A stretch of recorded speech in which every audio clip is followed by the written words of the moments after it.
ధన్వంతరి. దేవదానవులు కలిసి అమృతం కోసం క్షీరసాగరాన్ని మధించసాగారు. అలా 1000 సంవత్సరాలు క్షీరసాగర మథనం జరిగాక ఒక చేతిలో కలశం, మరొక చేతిలో దండం ధరించిన దివ్య పురుషుడొకడు సముద్రం మధ్యలో ఉద్భవించాడు. అతడు మందర పర్వతాన్ని వీపుమీద మోస్తూ పాలసముద్రాన్ని మధిస్తున్న దేవదానవులకు సహాయపడుతున్న కూర్మావతారుడు శ్రీ మహావిష్ణువును స్తోత్రపాఠాలతో ముంచెత్తాడు. విష్ణువు ప్రసన్నుడై, నాయనా, ఇక నుంచి నీవు అబ్జ అనే పేరుతో నా కుమారుడిగా ప్రసిద్ధికెక్కుతావు అని దీవించాడు. అందుకు అబ్జ, ప్రభూ, నన్ను నువ్వు కుమారుడిగా స్వీకరించినందుకు పట్టరాని సంతోషంగా ఉంది. నీవు యజ్ఞపురుషుడివి కాబట్టి నాకు కూడా యజ్ఞభాగం లభించేలా ఏర్పాట్లు చెయ్యమని కోరుతున్నాను అన్నాడు.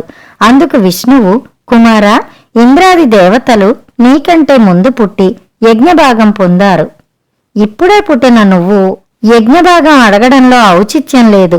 నువ్వు దేవతలలో ఒకడివే, సందేహం లేదు. కాని యజ్ఞభాగం పొందాలంటే నువ్వు ఇంకో జన్మ ఎత్తవలసి ఉంటుంది. ద్వాపరయుగం వచ్చేదాకా వేచి ఉండు. పునర్జన్మలో నీవు దేవాంశ సంభూతుడు కాబట్టి గర్భంలో ఉండగానే అంగిమ, గరిమాది విద్యలన్నీ సాధించగలుగుతావు. లోకోపకారానికి ఆయుర్వేద గ్రంథాన్ని రచించి లోక విఖ్యాతి పొంది మరణానంతరం దేవలోకం చేరుకుంటావు. అప్పుడు నీకు యజ్ఞభాగం లభిస్తుంది అన్నాడు. చూస్తుండగా ద్వాపరయుగం వచ్చింది. అప్పుడు కాశీరాజైన దీర్ఘతపసుడు కొడుకులు పుట్టాలని తపస్సు చేయసాగాడు. అబ్జ అతడికి ప్రత్యక్షమై తానే అతడికి కుమారుడిగా పుడతానని వరమిచ్చాడు. దీర్ఘతపసుడి అసలు పేరు ధన్వుడు. అందుచేత అతడు తనకు జన్మించిన అబ్జకు ధన్వంతరి అని పేరు పెట్టాడు. ఆ ధన్వంతరి దినదిన ప్రవర్ధమానుడై తండ్రి తర్వాత కాశీ పట్టణానికి రాజయ్యాడు. అతడు శాంతిప్రియుడు. వీతహవ్యుడనే హైహయ రాజు ఇతని మీదకు దండయాత్రకు వచ్చాడు. శాంతిప్రియుడైన ధన్వంతరి యుద్ధం చేయటానికి ఇష్టపడక రాజ్యం వదిలి అడవికి పారిపోయి భరద్వాజాశ్రమంలో తలదాచుకున్నాడు. భరద్వాజ ముని ధన్వంతరిని శిష్యుడిగా స్వీకరించి ఆయుర్వేద వైద్య చికిత్సా విధానం నేర్పాడు. ధన్వంతరి ఆ వైద్య విధానాన్ని బాగా వంట పట్టించుకుని ఆయుర్వేదాన్ని 8 భాగాలుగా విభజించి గ్రంథంగా రచించాడు. వైద్య విధానం నేర్చుకోవడానికి అతడి వద్దకు శిష్యులు రాసాగారు. ధన్వంతరి విషహరి అనే మంత్రయుక్త ఔషధాన్ని తయారు చేశాడు. ఆ ఔషధం ఉపయోగించి అతడు ఎంతటి కాలనాగు కాటేసినా రోగిని రక్షించగలిగేవాడు. ఒకనాడు ధన్వంతరి శిష్యులతో కలిసి మూలికల కోసం కైలాసవన ప్రాంతంలో తిరుగుతున్నాడు. ఆ సమయంలో విషసర్పమైన తక్షకుడు నెత్తిమీద మణి ధరించి బుసలు కొడుతూ కశ్యపుడనే ధన్వంతుడి శిష్యుడి మీదకి వచ్చాడు. కశ్యపుడు ఏమాత్రం భయపడకుండా తక్షకుణ్ణి మంత్రంతో బంధించి అతడి నెత్తిమీద మణిని లాక్కుని నేలకేసి కొట్టాడు. అప్పుడు తక్షకుడు మానవ రూపం ధరించి, నేను శృంగి అనే బ్రాహ్మణుడిచ్చిన శాపం కారణంగా కౌరవ వంశపు రాజైన పరీక్షిత్తును కాటయ్యటానికి వెడుతున్నాను. అందుచేత నేను నిన్ను కాటయ్యను. నీ మంత్రశక్తికి క్షణకాలం నిశ్చేష్టుడినయ్యాను కాని చూడు, కావాలంటే నా శక్తి అంటూ అక్కడే ఉన్న పచ్చటి మహావృక్షాన్ని తన విషజ్వాలలతో మాడిపోయేలా చేశాడు. కశ్యపుడు నవ్వి, ధన్వంతరి నా గురువు. ఆయన దయవల్ల విషహరి అనే ఔషధం నా దగ్గరుంది. దాన్ని మంత్రించి వేశానంటే ఈ చెట్టు క్షణాల్లో మామూలుదవుతుంది అంటూ మంత్రం చదివి ఆ చెట్టు బూడిద మీద ఏదో చల్లాడు. చెట్టు యథాప్రకారం పచ్చగా కలకల్లాడింది. ఆశ్చర్యంగా చూస్తున్న తక్షకుడితో, పరీక్షిత్తు గొప్ప రాజు దాహంతో వివేకం కోల్పోయి మౌనవ్రతంతో ఉన్న ఒక మునీశ్వరుడి మెడలో చచ్చిన పామును వేశాడు. ఆ మునీశ్వరుడే పరీక్షిత్తును తప్పుపట్టలేదు సరికదా. శపించిన తన కొడుకును మందలించాడు.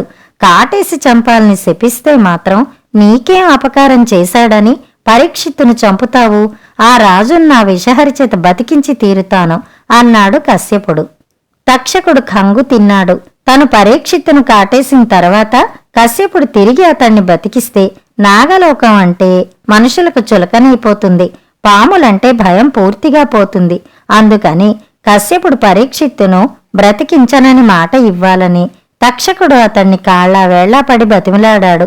చివరకు కశ్యపుడు పరీక్షిత్తుకు ఆయుర్ధయం చెల్లిపోయిందని గ్రహించి తక్షకుడు కోరిన విధంగా మాట ఇచ్చాడు.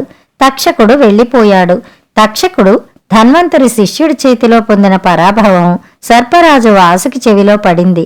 ఆయన ద్రోణుడనే సర్పాన్ని పిలిచి, ద్రోణ, నువ్వు నాయకత్వం వహించి మిన్నాగులైన పౌండ్రక, ధనంజయులతో పాటు మన నాగవీరులందర్నీ తీసుకుని వెళ్లి ధన్వంతరి శిష్యులపై మన ప్రతాపం చూపించు అని ఆజ్ఞాపించాడు.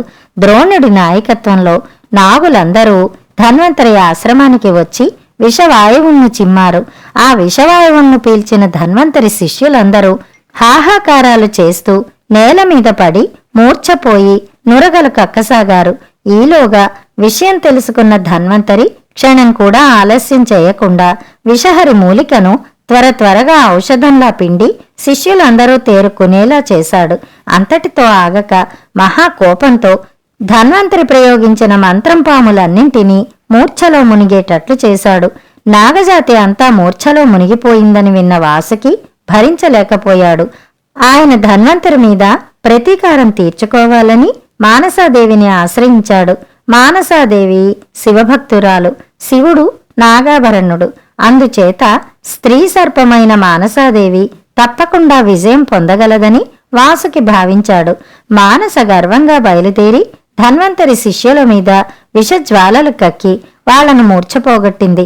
ధన్వంతరి ఆమె విషజ్వాలలను విజయవంతంగా తిప్పికొట్టి తన శిష్యులను కాపాడి విజయాట్టహాసం చేశాడు.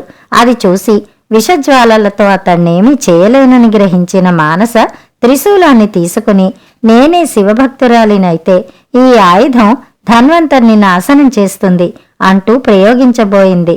అప్పుడు శివుడు, బ్రహ్మ ప్రత్యక్షమై ఆమెను ఆపుచేసి శాంతింపచేశారు. అంతటితో ఆ కథ ముగిసి ఎవరిళ్లకు వారు చేరుకున్నారు. ఆయుర్వేద గ్రంథం 8 భాగాలు నూతన శిష్యులకు పూర్తిగా నేర్పిన ధన్వంతరి మరణానంతరం స్వర్గం చేరి దేవతలతో పాటు అబ్జదేవుడిగా యజ్ఞభాగానికి అర్హుడయ్యాడు. కథ సమాప్తం.